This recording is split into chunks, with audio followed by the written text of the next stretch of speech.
Michael Geary is a Global Fellow with the Wilson Center's Global Europe program and an Assistant Professor of Contemporary Europe and the European Union at Maastricht University. Michael, welcome back. Good to see you back at the Center again. Pleasure to be here. I hate to start here because it's this news media infatuation with making their own polls news. And so now the reaction to the election is the polls were wrong. But I have to start there because that's what everybody's talking about. So on the UK elections, give us your assessment of why the polls were so off. It's a good question. I'm not sure whether there was a sense of herd mentality over the last number of weeks. It's transpiring now that there were a few private polls taken and they were afraid to publish those because they felt that they were outliers. They felt that if they had published those, they would have been accused of being completely off target. So I don't know. Hillary Clinton talked a long time ago about a right-wing conspiracy. I often wonder, was there a left-wing conspiracy among some of the polling companies to try and, you know, give the impression that there was Labour momentum. And most of the polls had Labour 34%, you know, level pegging with the Conservative Party. And yeah, massively wrong. Off by 6%. So absolutely. Underestimating the Conservative Party. Yeah. And I think in many respects, perhaps the methodology was that they were only polling those who were going to vote, not those who were, you know, the undecideds, the don't knows. And again, listening to some of the analysis, it seems that the polling companies went back to the same people again to see had their voting intentions changed since the previous questions that had been asked. So, yeah, the methodology, YouGov, come out of this rather badly in many respects. The head of YouGov polling is the husband of Catherine Ashton, the Labour appointee to the European Commission. So, you know, there's a lot of in many respects, kind of centre-left polling companies, but also the centre-right got it wrong as well. The Telegraph's own This sounds polling. so familiar from the last U.S. presidential election. Yeah. Well, now that we've dispatched of that, let me ask you something beyond polling. And that is, you know, the incumbent party gains seats, which almost never happens in any election. Absolutely. What is the story there? Yes, it's the first time since Margaret Thatcher in 1983 that you have an incumbent actually increase percentage of the seats and of the vote. And this is a major coup for the Conservatives. This is just, yeah, it's the first time since 1992 they've had a majority in Parliament. Confounded all the polls. Nobody expected this, of course, as we just mentioned.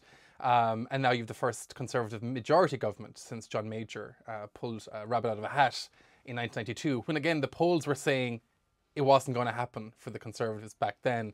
And again, here we have another majority Conservative government. One analysis, simple analysis, is it's about two things, all elections at the national level. The state of the economy, it's the economy stupid, as it was famously quoted, and the quality of candidates.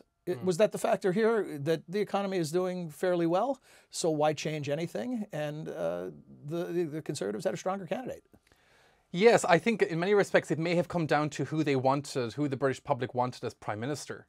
And Ed Miliband didn't come across prime ministerial enough. To make matters worse, on the economy, when the Labour Party left power in 2010, they left after them a letter saying, there's no money left, good luck. And the Treasury Minister, the Labour Minister, left that on his desk when the Conservatives took power in 2010. And that has haunted the party, the Labour Party, since then. The fact that they are just perhaps not trusted enough to manage the purse strings in Britain. So and they never really admitted or acknowledged that they overspent during the Blair and later during the Brown years, late 2000s. So this is a factor that has still haunted them. And now, of course, prospective Labour leaders are talking about perhaps we should really acknowledge we overspent before we left office. Does David Cameron become more Thatcher-esque, for lack of a better term, now that he has a stronger hand? No, I think he's too politically astute to be too linked to the Thatcher persona, right?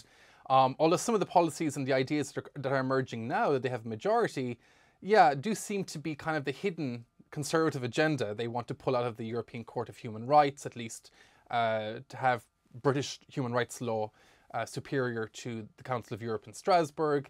I don't think he will tack too far to the hard right. That would be a mistake. I think it's a mistake for Cameron. He's not a far right or hard right leader. I think he's far more closer to the centre if he was allowed to acknowledge that. But I don't think there will be a massive tack to the hard right, largely because UKIP, the UK Independence Party, did not do so well. So he's not having to worry about them stealing his conservative clothes on issues like immigration and so on. Speaking of parties that did do well, Scotland. Big issue. Here's a couple things. This from the Stanford Daily. Cameron may pull off the impossible in elections. He may dominate British politics for a decade. He may force Labour back to the centre. But it is his management of Scotland and the UK that will define his political legacy. Everything else is irrelevant. From the Washington Post. After unexpected political charisma and cunning propelled him to another term as Prime Minister, David Cameron will now need every ounce of those skills to avoid going down in history with an altogether different title, Founding Father of Little England. Scotland is a problem for David Cameron. He ran a campaign that was very negative about Scotland, scaring voters to vote for, in England, particularly to vote for the Conservatives to keep the SNP out of power in Westminster. He succeeded. Now he has to come across as father of the nation, father of the United Kingdom, and try and bring those component parts together again. Very quickly after becoming Prime Minister for a second time, he did promise to devolve as much power as possible to the provinces as quickly as possible. The question is whether that will be enough to keep Scotland from wanting a second referendum. Now, of course, he has a majority, so he can block a second referendum. The Commons would have to say yes or no to this. But certainly a lot of damage has been done. The Conservatives have been very unpopular in Scotland since the Thatcher years. But he has to, I think, give them more power, particularly on taxation, the right to raise their own taxes and spend their own revenues.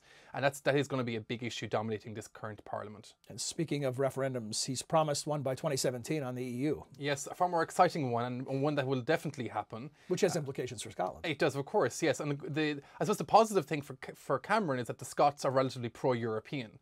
So that will help him in any referendum. The Scots will not vote to leave the EU. But yeah, he promised this back in 2013 and he's going to keep his promise, bearing in mind there has to be a renegotiation of Britain's relationship with Europe first. What he wants from Europe, we still don't know. I think he doesn't know himself yet, although he does want issues like immigration and intra-European immigration tackled. So this is going to be the top of the political agenda. Final, quick thought, Michael, in addition to the issues we've already discussed, is there something else we should be looking at that is a particular challenge or priority for David Cameron? No, I think the two big issues are deficit reduction, and this is going to be something that he will be focusing heavily on. All government departments have been told to cut spending. He's only ring-fenced spending on defence up until 2016, where he will review spending on NATO limits. So NATO expect members to spend about 2% of GDP on defence. He has said, yes, we will do this until 2016 and we will rethink this. So right across the board, there will be deficit reductions. And on foreign policy, the big issue will be Europe, I'm afraid. Yeah, back to haunt the Conservatives, like it did Thatcher, like it did John Major. And here we have another Conservative Prime Minister haunted by Europe. As much as things change, they stay the same. Absolutely. Michael, always a pleasure. Thanks for joining us. Thanks, Sean.